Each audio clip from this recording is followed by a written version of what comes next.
बच्चों, आज के वीडियो में हम linear equation in one variable यानी एक चर में रैखिक समीकरण से संबंधित प्रतियोगी परीक्षा में आने वाले कुछ क्वेश्चंस को हल करेंगे। तो पहला क्वेश्चन हम लेते हैं। इसमें लिखा है 2 वर्ष पहले पिता की आयु पुत्र की आयु से 6 गुनी थी। तो पहले हम मान लेते हैं कि माना पिता की आयु और पुत्र की आयु, ये कुछ हम एक्स और वायु इस तरह से करके मान लेते हैं। तो ये मान लिया एक्स वर्ष है पुत्र की आयु, और इसकी वाई, या आप उल्टा भी मान सकते हैं। ठीक है। अब लिखा है पिता की आयु वाई 2 वर्ष पहले, तो 2 वर्ष पहले, अभी ये वर्तमान आयु है। ठीक है। तो ये हमने मानी है वर्तमान। ठीक है, दोनों की। तो 2 वर्ष पहले पिता की आयु क्या हो जाएगी? y-2। यानी अगर इस समय कोई 30 साल का है तो 2 वर्ष पहले वो 28 साल का होगा, तो 2 घट जाएगा। ठीक है। ऐसी पुत्र की आयु क्या होगी? अब देखिए, पुत्र की आयु आपकी हो जाएगी x-2। 2 वर्ष पहले, 2 वर्ष पहले पिता की आयु पुत्र की आयु से 6 गुनी है। तो देखिए यहाँ y-2, यानी ये पिता की आयु है, ये पुत्र की आयु। पुत्र की आयु का 6 गुना कर दिया तो पिता की आयु के बराबर होता है। ये एक चीज हो गया। फिर 18 वर्ष बाद, तो 18 वर्ष में क्या होगा? 18 वर्ष बाद वर्तमान में अगर वो वाई साल का है यानी वाई वर्ष का है, तो 18 वर्ष बाद क्या होगा? वाई में 18 जुड़ जाएगा। ऐसा ही एक्स में भी क्या होगा? 18 वर्ष बाद एक्स में भी, यानी पुत्र की आयु में भी 18 जुड़ जाएगा। अब 18 वर्ष बाद पिता की आयु जो है वो पुत्र की आयु की दुगनी हो जाती है। इसमें क्या किया जाता है, ऐसे जब क्वेश्चंस आपको सॉल्व करने हो तो थोड़ा थोड़ा पढ़ते जाइए और उसे करते जाइए। ठीक है। तो ये आपके दो इक्वेशंस बन गई। एक ये हो गया, ये 2 वर्ष पहले, ये पिता की आयु है, पुत्र की आयु की 2 वर्ष पहले जब करेंगे तो दोनों की आयु में से दो दो आप घटा देंगे। ठीक है। तो ये हो गया आपका y-2 और x-2। अब 2 वर्ष पहले पिता की आयु पुत्र की आयु की 6 गुनी थी, तो 6 से गुणा कर दिया तो ये बराबर हो गया। और 18 वर्ष बाद पिता की आयु, जो 18 वर्ष बाद पुत्र की आयु होगी, उससे दुगनी हो जाएगी। तो आपने ये इक्वेशन निकाली। तो अब इन्हें सॉल्व करके हम y और x की वैल्यू निकाल सकते हैं। कैसे करेंगे? तो आप यहाँ देखिए कि जो ये वाली इक्वेशन है इसको देखिए। इसमें क्या करेंगे आप? y-2 इक्वल टू क्या हो जाएगा? 6x-12। देखिए 6 से इसे आप जब खोलेंगे तो 6x, ब्रैकेट खोलेंगे तो 6 से मल्टीप्लाई करेंगे 6x, और 6 की 2 से मल्टीप्लाई करेंगे, ये 12 हो गया। तो यहां हो जाएगा 6x-12। तो y इक्वल टू क्या हो गया? 6x-12, और ये माइनस का 2 जब इस तरफ जाएगा तो प्लस का 2 हो जाएगा। तो y इक्वल टू हो गया इससे 6x, ध्यान दीजिए 6x-10। अब ये एक y की वैल्यू ये आ गई। इससे अगर हम सॉल्व करते हैं ये वाली इक्वेशन, ये पहली थी उससे हमने ये सॉल्व करके लाया है। ये जो दूसरा है, तो यहां पर इसको इसको हम यहां पे देखते हैं, और ये हो गया y+18 इक्वल टू क्या हो जाएगा? 2 से ब्रैकेट जब खोलेंगे तो 2x प्लस क्या हो गया? 18 दूनी 36 यानी 36। तो यहां से y बराबर क्या हो जाएगा? ध्यान दीजिएगा, y बराबर हो जाएगा 2x, 2x प्लस 36-18। जब इधर 18 आएगा इक्वल के साइन के राइट साइड, तो ये क्या हो जाएगा? प्लस से माइनस हो जाएगा। तो y इक्वल टू हो गया 2x, अब क्या हो जाएगा? +18। ठीक है। 36 में से आप 18 घटाएंगे तो 18 बचेगा। तो ये हो गया। इन दोनों को क्या कर देंगे? ये देखिए, यहां भी y की वैल्यू आएगी और यहां भी y की वैल्यू। इनको क्या कर देंगे? यहां से y की वैल्यू इसमें रख दीजिए, या इससे y की वैल्यू यहां रख दीजिए, बात एक ही है। तो क्या हो जाएगा? इन दोनों से, जो आपकी ये थर्ड मान लीजिए, ये फोर्थ मान लीजिए, y की वैल्यू, दोनों ही y की वैल्यू है, इनको बराबर कर दीजिए। तो ये हो जाएगा 2x+18 बराबर 6x-10। तो आप क्या करेंगे? 10 को जब इस तरफ लाएंगे तो क्या हो जाएगा? 18+10, और यहां हो जाएगा 6x-2x। देखिए इस तरफ जाएगा तो यहां क्या हो गया? इससे क्या निकला आपका? 28 इक्वल टू आपका हो गया 4x। तो x इक्वल टू क्या हो गया? 7। x की वैल्यू क्या आ गई आपकी? 7। 7 क्या मतलब? ये x किसको माना था आपने? पुत्र की आयु को x वर्ष माना था। तो ये 7 वर्ष पुत्र की आयु हो गई। अब इस 7 को आप किसी भी इक्वेशन में रखेंगे तो आपको y की वैल्यू आ जाएगी। आप चाहे तीसरे में रख दीजिए, चाहे चौथे में रख दीजिए, ठीक है, जो भी आप चाहें। तो अगर हम तीसरे में रखते हैं, तीसरे इक्वेशन में x की वैल्यू 7 रखिए, तो y बराबर क्या हो जाएगा? 6 × 7 - 10। तो आपका कितना हो गया ये देखिए, 6×7 = 42। आपने 42 में से क्या किया? 10 घटा दिया, तो आपका कितना हो जाएगा? 32 वर्ष। तो आपका ये आ गया 32 ईयर्स। आप उसका पिता है और 7 वर्ष का उसका बेटा। तो अगर आपको इसमें, अब आपने ये क्वेश्चन सही किया है या गलत किया है, तो किसी भी इक्वेशन में इनका मान रख के देखिए, आपको मिल जाएगा। जैसे इस वाले में देखिए, पहली और दूसरा। पहले क्या था? शर्त थी कि 2 वर्ष पहले, अगर 2 वर्ष पहले अगर पिता की आयु देखे तो 30 ईयर्स होगी, 32 वर्ष है।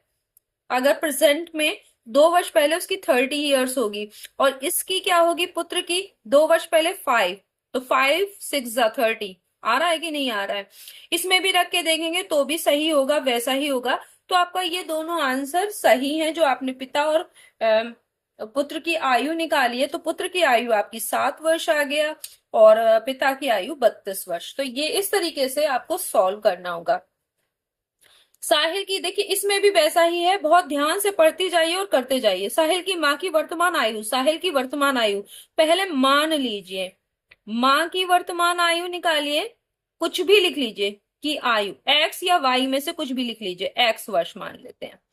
और साहिल की मान लेते हैं, साहिल की आयु आपने मान ली y वर्ष, ठीक है। ये हो गया, आपने दोनों की आयु मान ली। अब क्या दिया हुआ है? पहला देखिए, ये आपने मान लिया। उसके बाद धीरे धीरे पढ़िए और देखिए क्या लिखा है। साहिल की माँ की वर्तमान आयु, साहिल की माँ की वर्तमान आयु क्या है? x। साहिल की वर्तमान आयु है y की 3 गुनी है, यानी y का 3 गुना x है, ठीक है। एक इक्वेशन बन गई आपकी ये। अगला क्या है?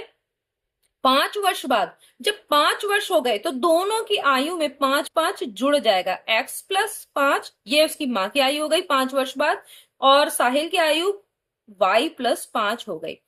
दोनों की आयु का योग, तो ये दोनों की आयु हो गई। इनका अगर योग करते हैं तो कितना हो रहा है? 66। ये देखिए, आपने यहां तक जितना पढ़ते गए उतना आप लिखते गए।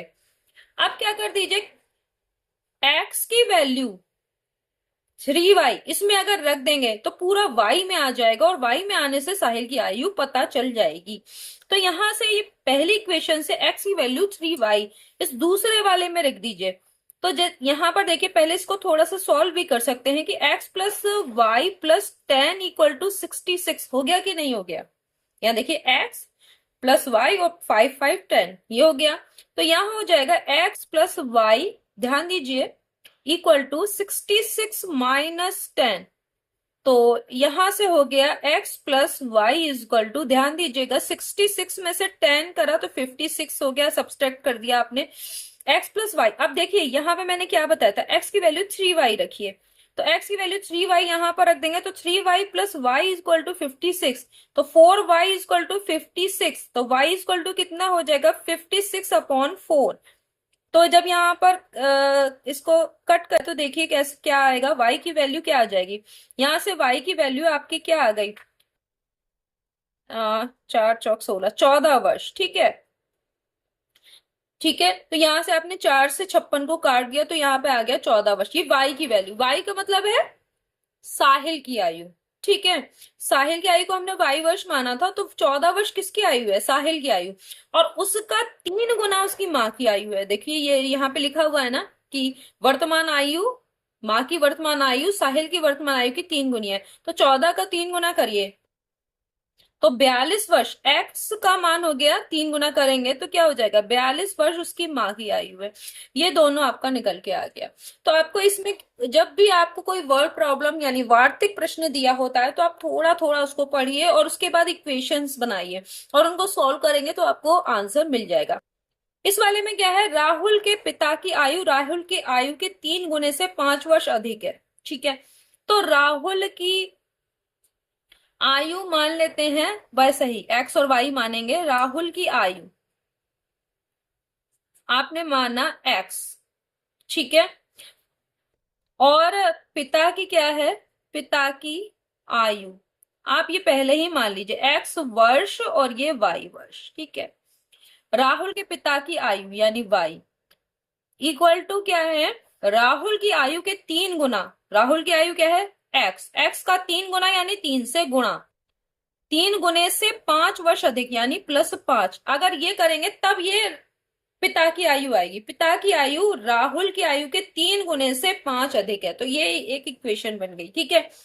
राहुल के पिता की आयु 44 वर्ष है, यानी वाई की वैल्यू पहले से दी हुई है और वो कितनी है, 44, 44 इक्वल टू 3x + 5। अब ये हो गया, 5 को इस तरफ जब ले जाएंगे तो यहाँ कितना बचेगा, 44 में से ये 5 सब्ट्रैक्ट होगा, घटेगा, क्योंकि यहाँ प्लस का है तो इस तरफ ले जाएंगे। आपको पहले से मैंने बताया हुआ है कि इक्वल के साइन के लेफ्ट से राइट या राइट से लेफ्ट अगर कोई भी आप ले जाएंगे संख्या, तो वो साइन चेंज हो जाएगा, प्लस माइनस और माइनस प्लस में हो जाएगा, गुणा भाग में और भाग गुणा में बदल जाएगा। तो ठीक है, ये हो गया, यहाँ हो गया 3x। इसका मतलब क्या है, यहाँ पे हो गया 39 इक्वल टू 3x। तो x की वैल्यू क्या आ गई, x की वैल्यू आ गई 39/3 यानी 13 ईयर्स, यानी 13 वर्ष। तो 13 वर्ष का जो है वो क्या है, राहुल है। और राहुल के पिता की अगर आयु पूछी जाती तो आप इस इक्वेशन में रख देते। तो अगर आप रखेंगे तो वैसे तो 44 वर्ष इस पे दी हुई है, लेकिन अगर कभी भी आपको चेक करना हो तो भी आप कर सकते हैं। 13 तिया 39, 39 में 5 जोड़ेंगे तो आपका 44 आ रहा है कि नहीं आ रहा है, तो आपने ये सही निकाला है। तो इस तरह से आप आंसर भी चेक कर सकते हैं। तो ये 3 क्वेश्चन। ये देखिए चौथा क्वेश्चन है, दो धन संख्याओं का पॉजिटिव पॉजिटिव नंबर्स का पूछा गया है अंतर। तो दो धन संख्याएं का अंतर जो है वो 45 है और उनका अनुपात 8 और 3 का अनुपात है। तो मान लेते हैं, माना संख्याएं क्या होंगी। अगर अनुपात में इस तरह से दिया हो तो लिख सकते हैं माना संख्याएं 8x है व 3x, अगर उनमें ऐसा अनुपात है तो आप इस तरीके से लिख सकते हैं, माना संख्याएं ये हैं। अब इनका अंतर 8x - 3x कितना है, 45। समझ गए। अगर ये अनुपात में ऐसे दिया हो तो आप उसे लिख सकते हैं माना संख्याएं 8x है और 3x है।